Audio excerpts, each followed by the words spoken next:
नमस्कार बंधुरा बंग क्लासिक चैनेले तुम्हारे सबाइके वेलकाम।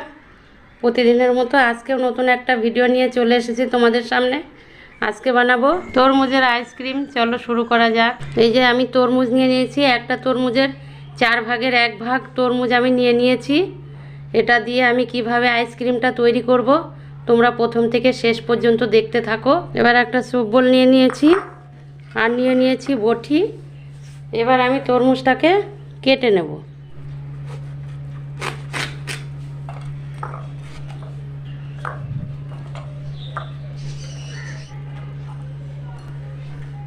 এবার বীজগুলো আমি বেছে নেব। আর একটা সুপ বোল নিয়ে নিলাম। এবার এই যে ভেতরে বীজ আছে, এই বীজগুলো কিছু কিছু বীজ আমি যতটা পারবো আমি বেছে নেব।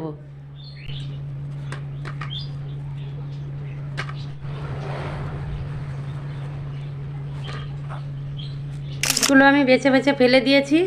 এবার নিয়ে নিয়েছি একটা মিক্সিং জার। এই মিক্সিং জারের মধ্যে দিয়ে দেবো আমি এই তরমুজগুলো, দিয়ে আমি একটা লিকুইড পেস্ট করে নেব। বন্ধুরা আমার ভিডিওগুলো যদি তোমাদের ভালো লেগে থাকে অবশ্যই চ্যানেলটিকে সাবস্ক্রাইব করে আমার পাশে থাকবে। এবার আমি পেস্ট করে নিয়ে আসব। তরমুজটা আমি পেস্ট করে নিয়ে চলে এসেছি। এবার একটু সেকে নেব। তরমুজের রসটা আমি ছেঁকে নিয়েছি। এবার এর মধ্যে কিছু উপকরণ দিয়ে দেবো। 1 চামচ চিনি দিয়ে দিচ্ছি কিছুটা বিট লবণ। তোমাদের কাছে যদি বিট লবণ না থাকে তাহলে এমনি নর্মাল লবণই দিতে পারো। ছোট সুপ বোলের বাটি নিয়ে নিয়েছি, দিয়ে দেবো 1 চামচ কর্নফ্লাওয়ার। তোমাদের কাছে যদি কর্নফ্লাওয়ার না থাকে তাহলে ময়দাও দিতে পারো। এবার আমি একটু এখান থেকে এই তরমুজের এই রসটা নিয়ে আমি এটা গুলে নেব। ফ্লাওয়ারটা আমি গুলে নিয়েছি। এবার এই রসের মধ্যে দিয়ে দেব, তরমুজের রসটার মধ্যে দিয়ে একটু জাল দিয়ে নেব 2 মিনিট। এই কর্নফ্লাওয়ারটা দেওয়ার কারণে আইসক্রিমটা খেতে খুবই সুস্বাদু লাগবে, তাহলে আর ওই বরফ বরফ লাগবে না। এবার চলো রান্নাঘরে এবার একটু জাল দিয়ে নেব। আমি একটা এই সিলভারের বাটি নিয়ে নিয়েছি। এই বাটিটার মধ্যে আমি এই তরমুজের এই লিকুইড রসটা আমি জাল দিয়ে নেব।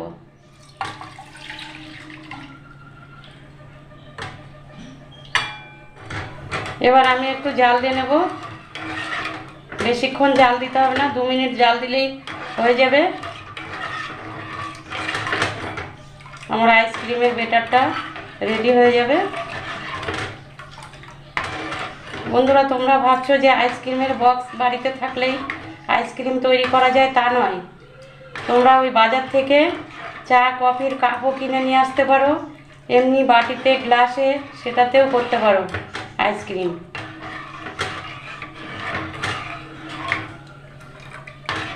এর আগে আমি বেলের আইসক্রিম করেছিলাম, সেটাও তোমরা অনেক দেখেছো, আমাকে অনেক ভালোবাসা দিয়েছো।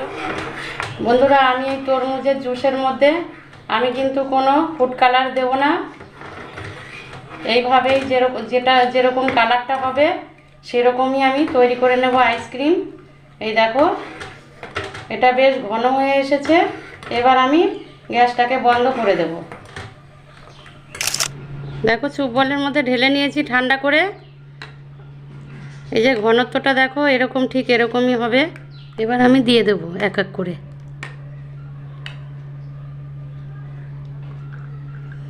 এই ছোট্ট হাতাটা দিয়ে দিচ্ছি।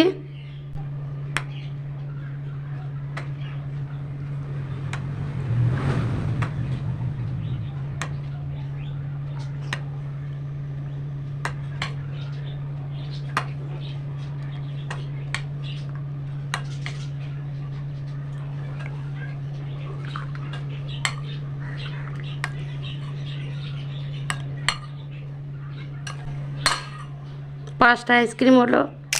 এবার ঢাকনাটা লাগিয়ে দেব।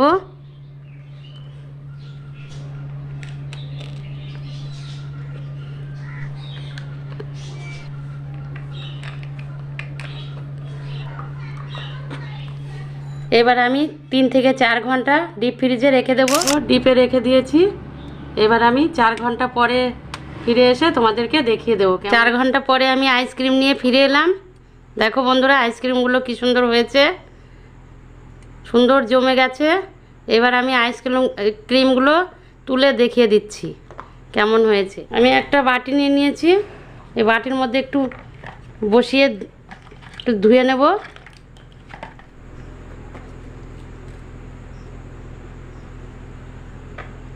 চারটে আইসক্রিম তুলে নিয়েছি। এই দেখো তরমুজের জুস দিয়ে কত সুন্দর আইসক্রিম হয়েছে। তোমরাও বাড়িতে এইভাবে তৈরি করে নেবে। তোমাদের যদি ভালো লেগে থাকে আমার এই তরমুজের আইসক্রিম, অবশ্যই লাইক কমেন্ট শেয়ার করে সাবস্ক্রাইব করে আমার পাশে থেকো। আজকের মতো এই পর্যন্তই, দেখা হচ্ছে পরবর্তী ভিডিওতে।